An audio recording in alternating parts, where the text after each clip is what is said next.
So that's a wrap for the first weekend of this new Premier League season. Most shots, Anthony Gordon averaged 2.2 per game last season. Wasn't successful with any of those, though, at the weekend. Erling Haaland himself amassed 1.99 expected goals. Rico Lewis, with the highest expected assists of his Premier League career, 0.59.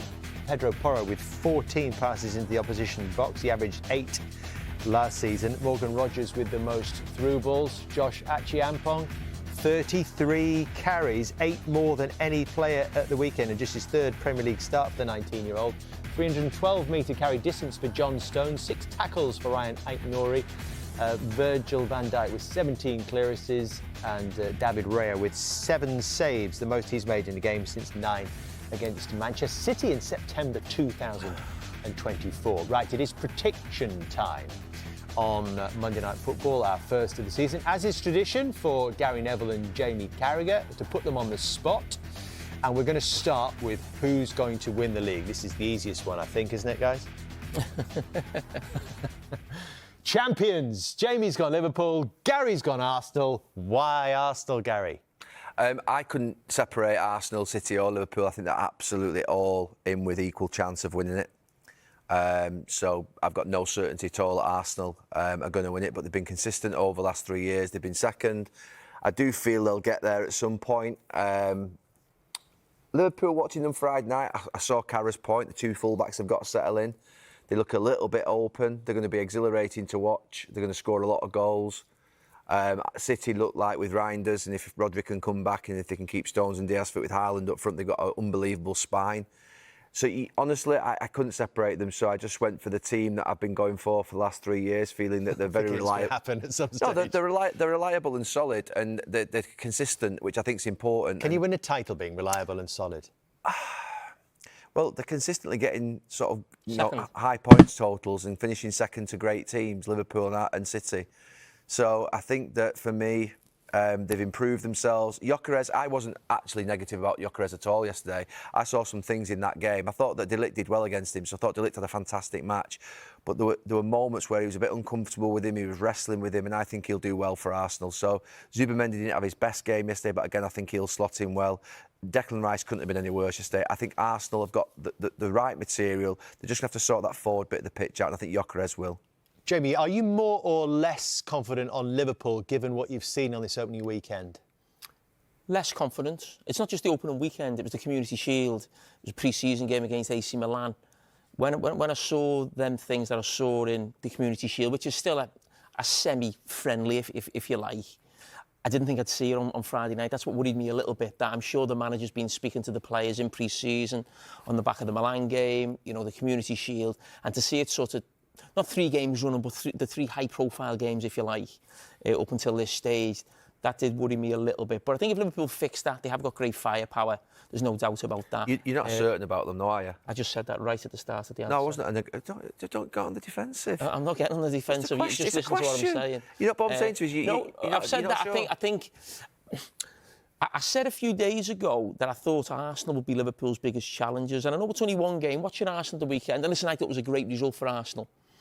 But just the way they played was almost typical sort of Arsenal of last season. You know, win with a set piece, which is fine. The name of the game is winning games. But a real bit interesting over the next few weeks if we see them sort of open up a little bit more, create more chances and see how maybe they've evolved from last season. But I was really impressed with Manchester City.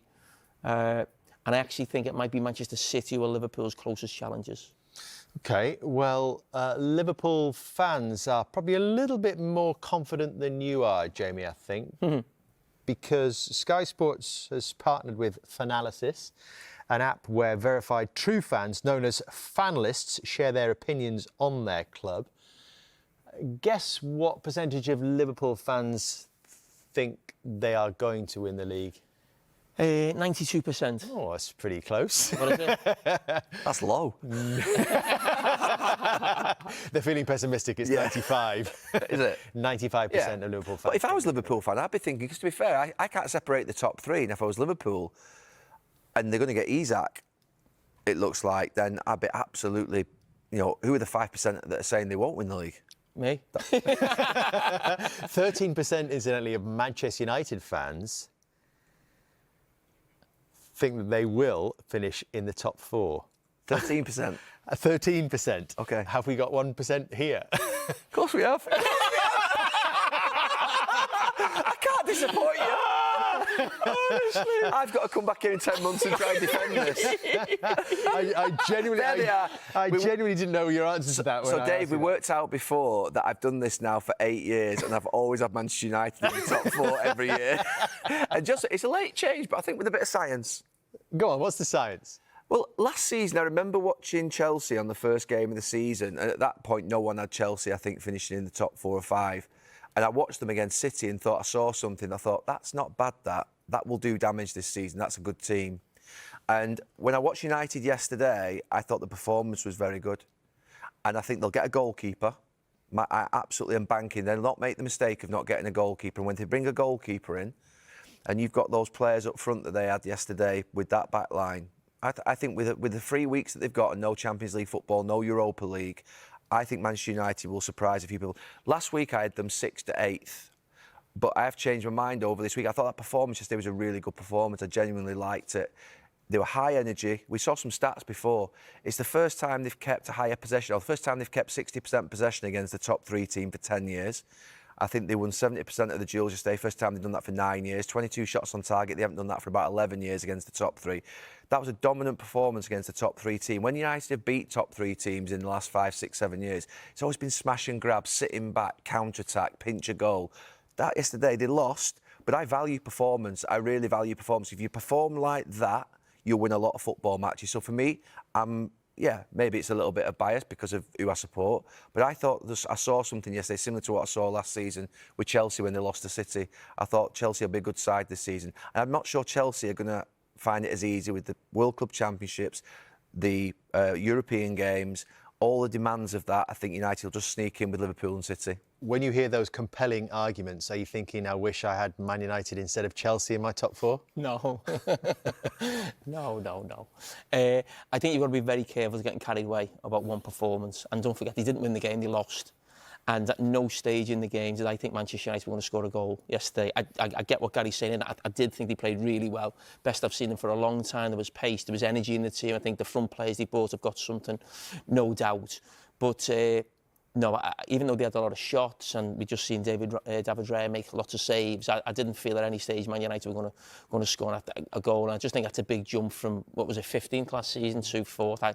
I don't see that. And also, if I'm being honest, the manager's still got a lot to prove, really. And I think there's a lot of managers in this league who've done a lot more than he has in his. I think he's had about 40 games now for Man United. You think of Eddie Howe, think of Unai Emery.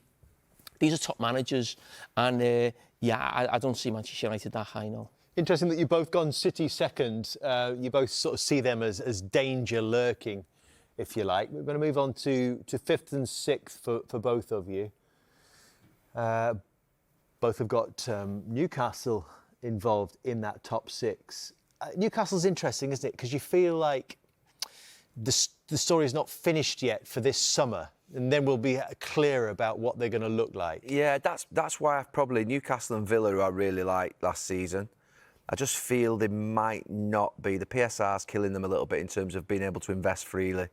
And I feel like they might just be. I think they'll have a good season. I think that they'll do okay, but I just don't think they'll have that spark to get into 5th and into the Champions League and into 4th space. So, I didn't have Spurs, to be fair, in there like Carragher has. I've gone Chelsea and Newcastle. I think United are the one team that can break into that group more than Newcastle, more than Spurs, more than Villa, because they haven't got the European football. I do think it'll be a big advantage to United, and I think that's why they'll break into that group.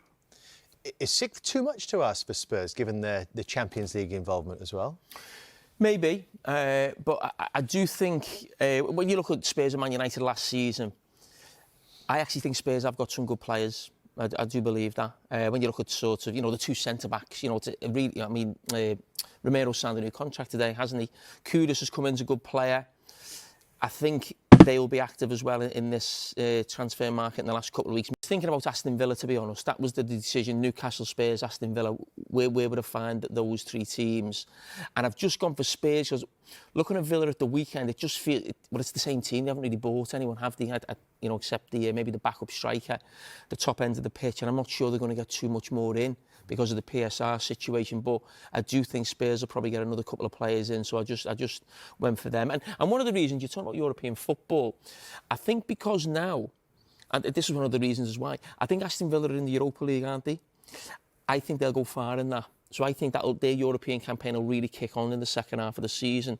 I'm not sure Newcastle and Spurs will, in terms of the Champions League. You don't drop into the Europa League no more. If you don't make the cut, you're basically out, aren't you? So I'm not sure Newcastle and Spurs will have too much European football after Christmas. Yeah, I think that's a significant point you made on Romero as well, that he's now been made captain. Everyone thought he was leaving, and a big new contract for him. When we talked about surprise European contender, the sort of challenge we set the guys was, think about Nottingham Forest last season and how they had an impact on things. And we can see what they think Forest of last season might look like this season with our surprise European contender. And Gary, you think it looks like United. The insults just continue to rain. Or you could just read that as actually he's got you 7th, which is not a million miles away from things, isn't it? Yeah, I mean, obviously, if it was 7th, I'd have put Villa. So it wasn't. I didn't read surprise European contender as being a team that obviously, should finish in Europe, which obviously I think United. I think Villa. you're right. You didn't surprise European contender. Who was the surprise European contender last season? Well, would it not be a big surprise this season for Forest to be there again, given that they are involved in Europe as well? I think for Forest to repeat what they did last year would be a massive. It would be a massive result for them. I think that was a massive overreach and overperformance last year. They were punching well above their weight. So for me, for Forest to go in again would be a big surprise. But I actually think they've got a lot of very good players there, and they've got a good system of play. I think it's an efficient system of play that I think can win a lot of football matches. And I really like Nottingham Forest. Let me back in. Feelings are mutual. You're going about it the right way. I'm putting words into your mouth there, but Manchester United, do you have them as 7th, as high as that? I mean, I'm forgetting now. So how far down does Europa League go? It goes to probably 7th or 8th. Well, I mean, there's nine teams, stage, isn't there? I think 9 teams in Europe this season. I think a club of the stature of Man United, with no European football, the fact that they've brought big players in Cunha and Buemo on there, goalkeepers maybe going to come in. If Man United aren't challenging for Europe, that's not acceptable. But do you have Villa above them right now?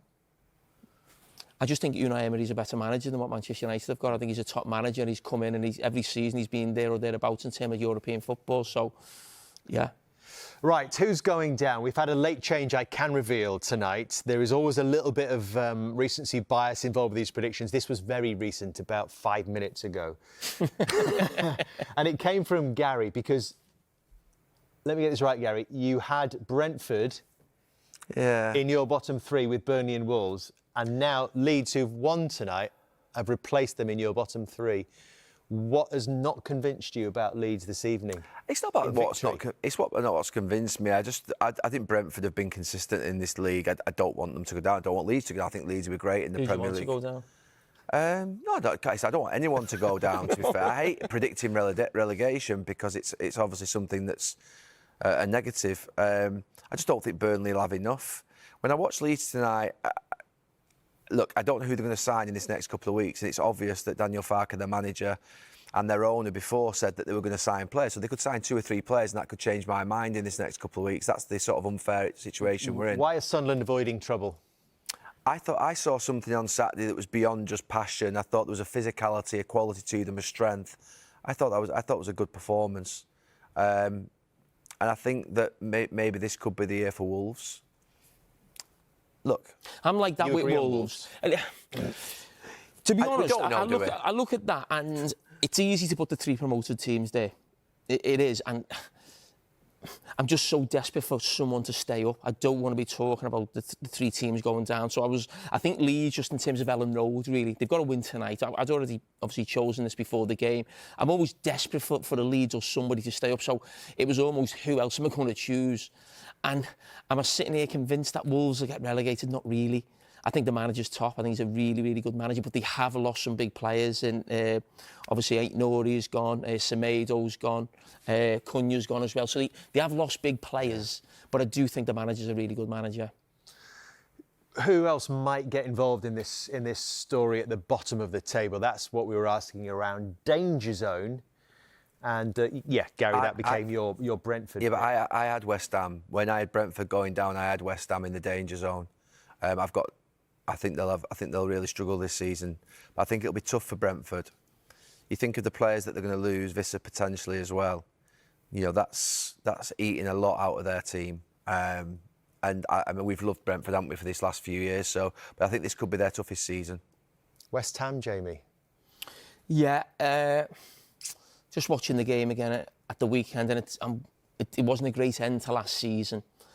The team just looks slow and old, and this is something I think we were highlighting a lot last season, but the lack of legs in midfield really stood out. And against the promoted teams, to get ran over like that, the way they did, lose the physical challenges. Obviously, we did the analysis in the first hour and a half, 90 minutes before the game, and I think it's going to be tough for them. An experienced backline. I mean, obviously, you did the goals earlier. We did it from the Sunderland perspective and how good it was for them. But West Ham just dropping that 3 or 4 yards too deep into their own box. That's basics. You see a lot of these teams now pushing up to the halfway line, but a lot of these teams now, they don't make the mistake of dropping back that 2 or 3 yards into their own box. But they've got to get up. Sorry, Gary. But to surmise, when I'm looking at that relegation pitch in the danger zone, it feels like you've both got an idea that there is a bit more hope for the promoted clubs this season than perhaps last season. It may be because we're just sick of the same things happening every year. We might just want to see it happen, so that basically we need, look, the game needs, the Premier League needs, the Championship needs a club that comes up to stay up. If it happens again, you know, I said before, it's worrying because we're creating basically almost like a fixed league, and we can't have that by default. We asked our fanlists as well to predict where their club would finish this season, and we can reveal all. We got 3 champions.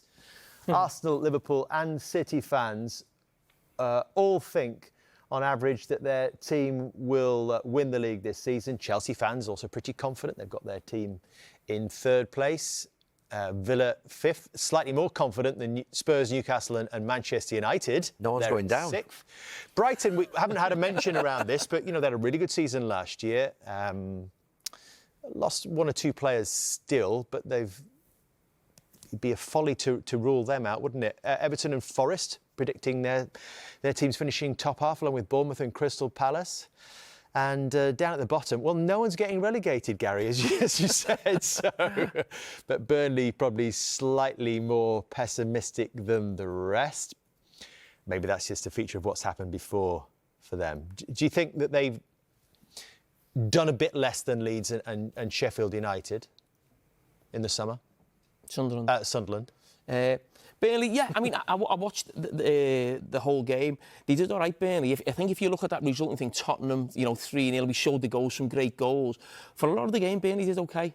It wasn't sort of, they were getting peppered and they couldn't get out. It wasn't like that at all. They had a lot of counter-attacks. But again, as we saw a little bit with Leeds tonight, once they get to that final third, that quality's just not there. And that's what makes the biggest difference. And that was a problem for Burnley at the weekend in the, at the Tottenham game. Tottenham played well, of course they did, but Burnley weren't sort of massively short. So hopefully they can be competitive. That's what we need. It's not even about the 3 clubs just going down.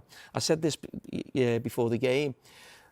The highest points anyone's got in the last 2 years is 26 points. We used to always talk about 40 points. It was never 40 points. It's always around the mid-30s mark. But the 10 or 12 points short. That's even for Luton with the highest number. It's not enough. These teams need to be getting to mid-30s to give themselves a fighting chance. If we just go back to that, I'm trying to think of which fans I disagree with. It talks you about fans being honest. If you just go back to that previous graphic, the only club that I would say, from a fan's perspective, that to me looked like they're sort of what would be potentially over-egging their position there. Because you're not going to get Wolves, Sunderland, Leeds and Burnley fans saying we're going down. So they've been realistic and said they're going to finish just outside the relegation. I think Everton fans saying they're finishing 9th is the only one that I look at and think that is optimistic at this moment in time. Maybe it was on the back of David Moyes saying they were going to get 10 signings and they've but look, if they got signings in the next couple of weeks, maybe. But I think at the moment, that off tonight's performance, that would be optimistic. All right, well, let's get back to our awards. Our predictions. And we'll go to the players now. And top scorer, well, no surprises there, perhaps. Have you just predicted him every year? Is that we have done, yeah. And listen, Salah had his, arguably his greatest season last season, or certainly on par with his first season at Liverpool. I think it would be difficult to replicate that, but Haaland is just... He's the best centre-forward, Haaland. Yeah. I mean, the way he took his second goal, I mean, I said this morning, in the last sort of year or so, it's become like Isak is the best striker, or the people say all-round striker, because we talk about Haaland maybe being a one-trick pony, just getting goals. He's not. Haaland's the best centre-forward in the Premier League. That's just, you know, I know it's just about goals and maybe he doesn't get involved at different times, but his numbers goals-wise are off the scale. Haaland is the best centre-forward. I spent about 7 or 8 years saying Aguero should score 40 goals every season. He's that good. And I think the same of Haaland. He just, with the amount of chances he gets, he should be scoring 40 goals. He's that good. I mean, he won't, but he should be. We could get pretty close with the quality that's around him. Even in the Premier League, he should be scoring more than a goal a game. He's that good, him. Impact signing. There've been a lot this summer. That's been the real feature of this Premier League summer, hasn't it? The amount of new players that have come in. Jamie's gone with Wirtz and Gyökeres for Gary. Interesting. What did you make of his debut at Manchester United and the discussion that sort of followed afterwards around him? Look, I thought he made some runs. I didn't think he was found at times. I didn't think they played passes into him or crosses into him that suited him. I thought he caused De Ligt problems in moments in the game. I thought De Ligt had a brilliant game against him and really man-marked him well. I think he'll cause massive issues. He's what Arsenal need up there. He's what they need. Look, was he brilliant yesterday? No, but I think that for me, I saw things that would mean that it was his first game in the Premier League away at Old Trafford. Going to Manchester United for teams from London like Arsenal and Chelsea, it's tough. Just like it is for Manchester teams going to Arsenal and Chelsea. It's bloody hard work to come up to Manchester and up to Merseyside and win and play well. You know, Thierry Henry used to come to Old Trafford and sometimes not get a kick. That happened quite a bit. The idea that he's gone there yesterday in a tough game, I think he did all right. Go on, I was going to ask you about Wirtz. Yeah, I just think it's a deal that is probably brilliant for the Premier League in that, I mean, how often do we see a player not go to Bayern Munich from the Bundesliga who looks like the top player? They always go to Bayern Munich. So for Liverpool to get that deal done, I think was fantastic. And he got brought off on Friday night and probably wasn't at his absolute best, but he still had some silky, lovely touches that he just, when you go and watch him play, there's something there. And yeah, I'm really looking forward to seeing what happens with him sort of next weekend. I'm already thinking of the Liverpool team next Monday. I think he might actually play as always the false nine, or Liverpool don't go there actually with a striker with him playing there. But no, I think with Kevin De Bruyne going, we needed a superstar in that position to come into the league, and I think he might be that. Player to watch, we were thinking along the lines of, you know, a young player that may have just arrived or is coming through. And we asked our finalists to recommend one, finalists of each club to recommend somebody that might help our guys make their choice. So we sort of gave you this list, gentlemen, and let's just let people soak that in for a second. There might be some unfamiliar names to one or two. Tierno Barry, we didn't get to see too much of. His time will come in an Everton shirt.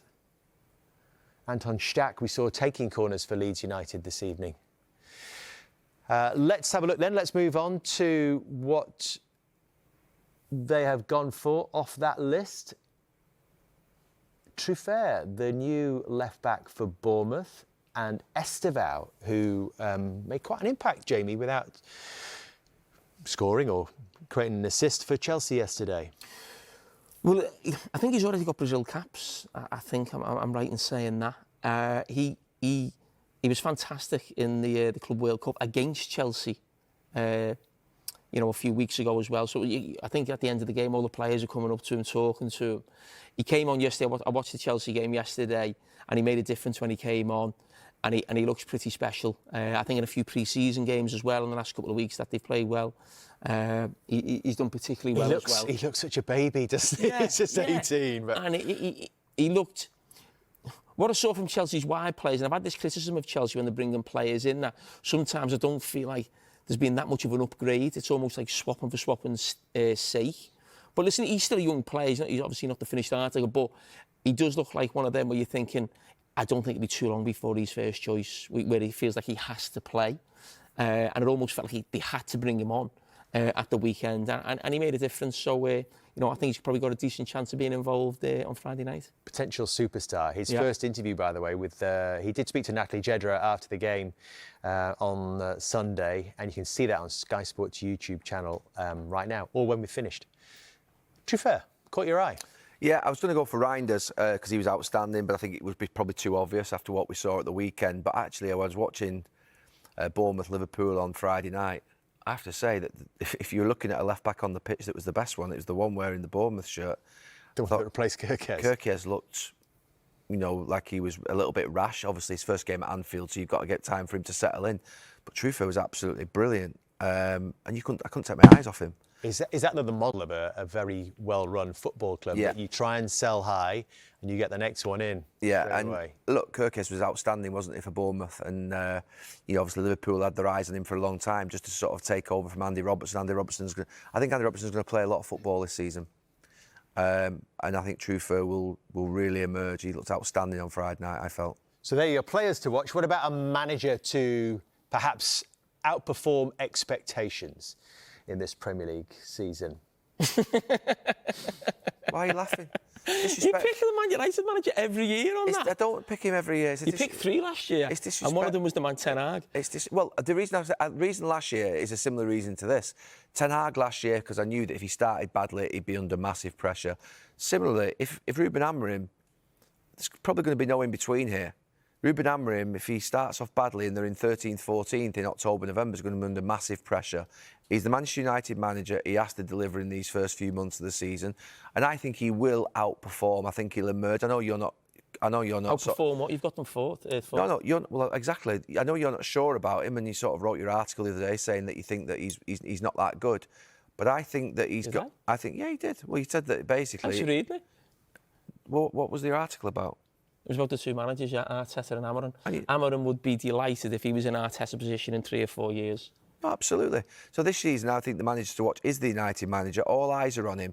Can he do it? He had a horrible start to his United career. He didn't want the job partway through last season. Do you not think because of that he gets this season, whatever happens? Oh no, I don't think it'll be that easy. I think if he's down in sort of, bottom half of the table, I think he'll be under massive pressure. But what Marcus Rashford said the other day, Manchester United have got to come up with a plan and stick with it somewhere, haven't they? Let's ignore that because I don't want to go into Marcus Rashford comments tonight. He was there at the club for 10 years, had his opportunity to impact the club. Ruben Amorim this year, I think, will do a good job. I think. So you don't Marcus agree with whoever said it? You don't agree with the general point that they need to come up with something. They've come up with this plan, this way of playing, this formation, and actually just sticking with it. No, but yesterday was the first time that I watched that formation out on Old Trafford, where I thought, right, we've got a chance here. That worked. He got a few different players in. He got Mount back. Got Luke Shaw in at left centre-back. That helped. And I think that for the first time, it's a difficult system. We said that. It's a rare system in terms of unique players that are specialists. But when you saw Cunha yesterday and Mbeumo playing, you saw Mount play, you saw Shaw at left centre-back, all of a sudden there was a balance. Casemiro looks a better player all of a sudden. He looked, just straight away, he looked like a better player. So Dorgu looks like he's doing that up and down on the left. It was one game. It was one game. Oh my God. I've been asked to make a prediction of a manager to watch. I know. What I'm saying is, it was one game. Against Arsenal, the best team in the league, nearly. Stinker. No, he's played well. One game. I mean, the fella I'm talking about, Glasner. I mean, he's been doing it for how long now? How long has he been? Why are you 18 watching months. him? I'm watching because I think he's a top manager. He's a top manager. And he plays the same system. It's not one to watch, though, is it? And you're talking about specialists. It's very difficult at Crystal Palace to get specialists. A club of probably that stature.